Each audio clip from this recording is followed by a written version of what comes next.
It was the same routine every single day, going back and forth to class.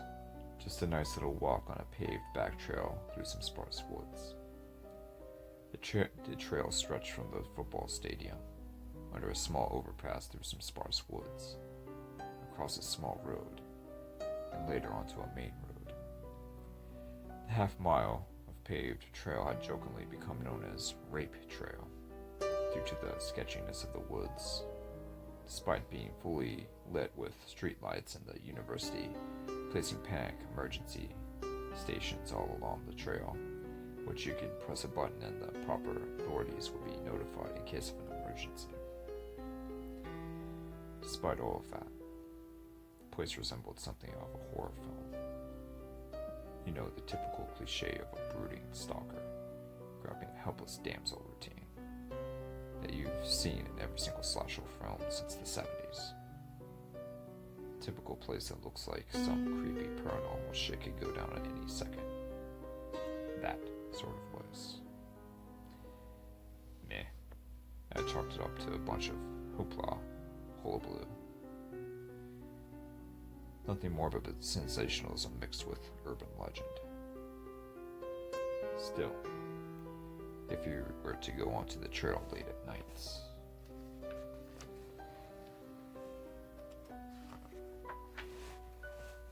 you would get this creepy feeling of being watched and or in danger, as if someone was following you. But it was never more than what you could have dealt with, usually. Nothing exciting ever happened with the exception of sporting events, Greek rush weeks, weekend debauchery, and hordes of young adults storming back from the bars and clubs after 2 a.m. One overcast afternoon, I was walking over to the library to get some work done. While along the trail, I kept on hearing footsteps, scraping along as leaves just off the trail, almost as likened to a light shuffle through the leaves. I turned around and the shuffling stopped instantly. And then I began to hear shuffling in front of me, from 2 different directions, both from the left and right, just off the trail. I turned my head back and the sound ceased. Suddenly, I could hear the sound of flies. Flies. A swarm of them buzzing around, as if suddenly descending upon a marvelous feast, hundreds, possibly thousands. Suddenly I feel a nauseous feeling in my stomach as I nearly gagged at the smell of something rotting, close, nearby. I turned my head back from where I came. Nothing. Then, the shuffling picks up again, multiples from all directions, as if I'm being surrounded. The leaves shift and crunch more vigorously, as if being brushed along by some unseen force, all around. It's surrounding me. I circle around,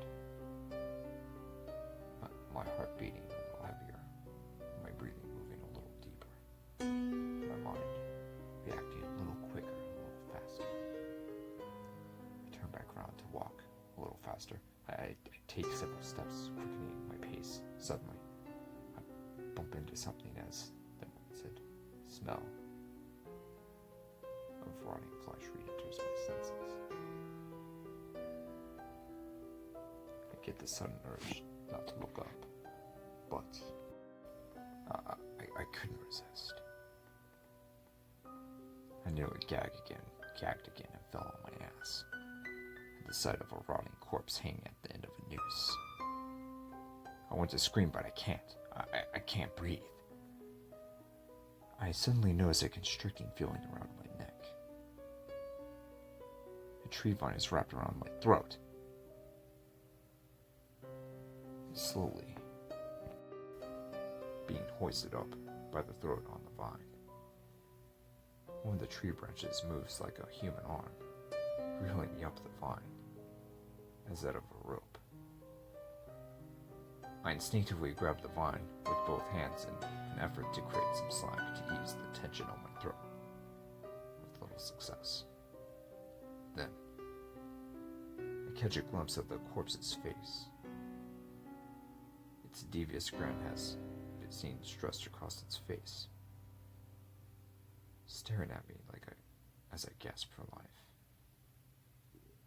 Then, a disembodied voice proclaims, "Now, it's your turn." I let out a scream and a yell, but to no avail. The tree wraps its full branch around my throat, tightening the grip. "Don't you want to play?" asks the voice. "We can have all sorts of fun."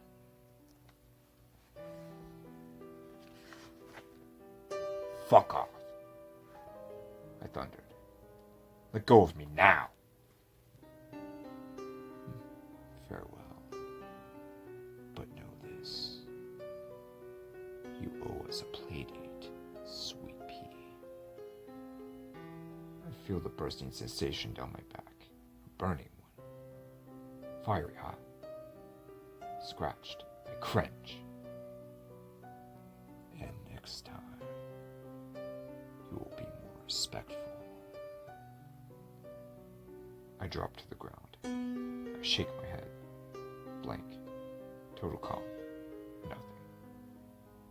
The shuffling, the flies, the noise, the corpse, the noose, the vine, the tree, the voice, gone. All gone. Everything is back to normal, though I still feel the burning sensation on my back. I get back on my feet and continue my walk, shaking my head. What in God's name was that, I wondered. I just can't wrap my head around what just happened. I begin to exit the wooden section of the trail. I hear the voice once more. "Remember, you owe us." I roll my eyes and begin to turn away, as another tree branch wraps itself around my throat once more, pulling me close to one of the tree trunks. An old, wicked face with red eyes appears on the bark.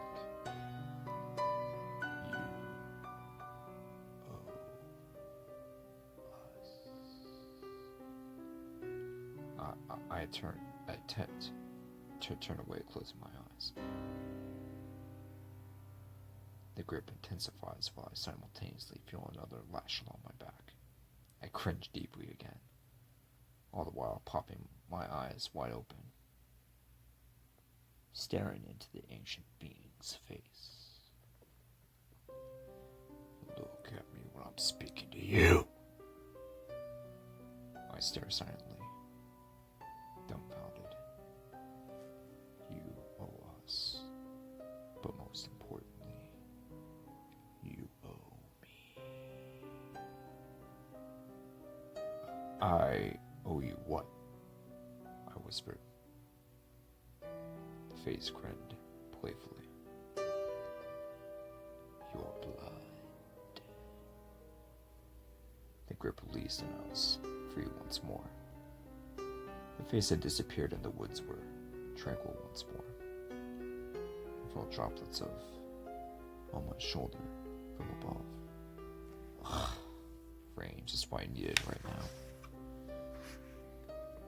I reached for my phone to check the time. Then I noticed red flowing down my jacket. Dark red. I tasted the liquid and spat it back out immediately. Red. Dark red. Pouring everywhere. Running off into the sewers, soaking the soil and the pavement. "Blood," I said to myself. I bolted off running towards the library, not daring to look back. As I exited the wooded area of the trail, I could faintly though I wasn't sure. Hear a disembodied laugh, chuckling smoothly. I strolled into the library trying to maintain my composure and trying to rationalize what the hell just happened. God, now I'm seeing crazy shit. I had heard all kinds of paranormal and supernatural phenomena, but nothing like this. Maybe I was just seeing things. Maybe my mom was just playing tricks on me. This is just crazy. I feel the punishing stings on my back as a harsh reminder of what I had experienced was real. The scratches, I thought. I went to the bathroom and took a gander in the mirror. Saw 2 sets of 4 scratch marks on my back. Ugh. Fuck. Some paranormal being has some little vendetta against me. Great. I shook my head. What am I going to do? How the hell do I explain this? Who will believe me? Who will help me? What will it take to get myself out of this? I turned the faucet, put my hands in the sink, and began to wash my hands. I take some water and soak it over my face. Just relax, I told myself.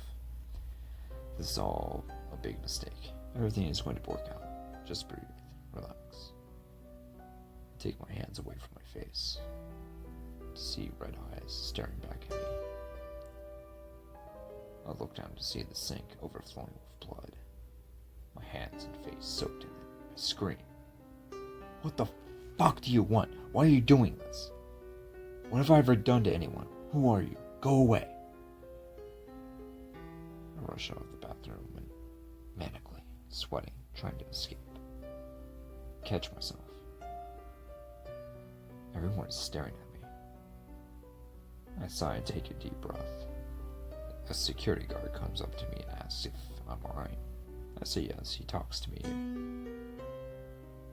Tells me to sit down and have a rest. And I look like I've seen a ghost. He goes into the restroom to have a look and comes back out to look at me puzzled. Are you sure that you're alright? Yes, I answered. Alright, get yourself something to drink. You look dehydrated. Okay, I will. I head over to a vending machine and get a water. Relax, just relax, I think to myself. Breathe. I start to get a bit of balance back. I just sit and think to myself, why?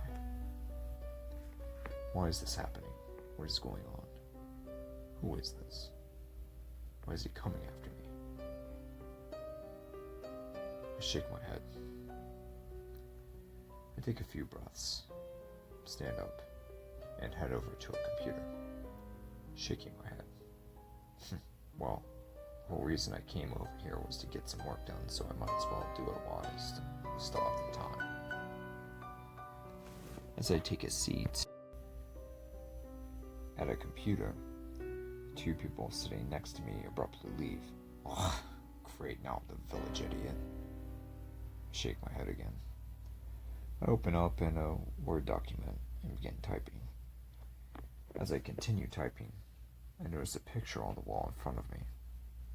I get a feeling that the gentleman in that old portrait is, well, for lack of a better word, staring at me. It's a man from the late 18th, early 18th century, from the colonial period of America, brooding and yet soft at the same time, wise beyond his years, resolute, kind, all-knowing, and yet a lack of fat, just a bit of sadness, as though he was alone, as if he possessed a sacred knowledge and yet wasn't able to share it with the rest of the world. The classic look of the intelligent societal outcast who should have been born in another century and who couldn't be who he truly wanted to be. I look away slightly. Out of the corner of my eye, I swear that the portrait's eyes shifted red. just for a split second. Turn my complete attention back to the old painting. Normal, no red, nothing. God, of course. Squint my eyes to focus more and swear that it's smiling at me. Oh my God, great. Now this creep's playing Scooby-Doo annex on me. I shake my head again. And the expression is back to normal. Then I feel the sensation of being strangled yet again. But this time, I can't move, breathe, speak. Nothing at all. The room goes dark with the exception of the computer screen. The word processor spontaneously begins typing all by itself. You owe me. Then a web page opens up. It's a local historical site documenting the events of the early years of the county. 1692. Sheriff Cutter arrests witch's coven, Samuel Lancaster, up for trial. And suddenly, thank you, Jesus, I'm awake. Drenched in sweat. Oh my God, that was crazy. I shake.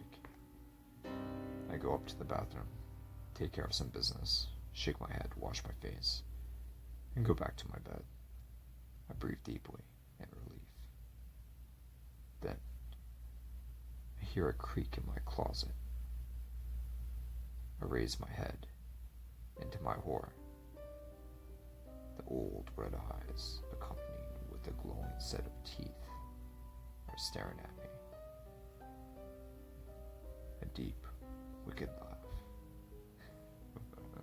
laugh.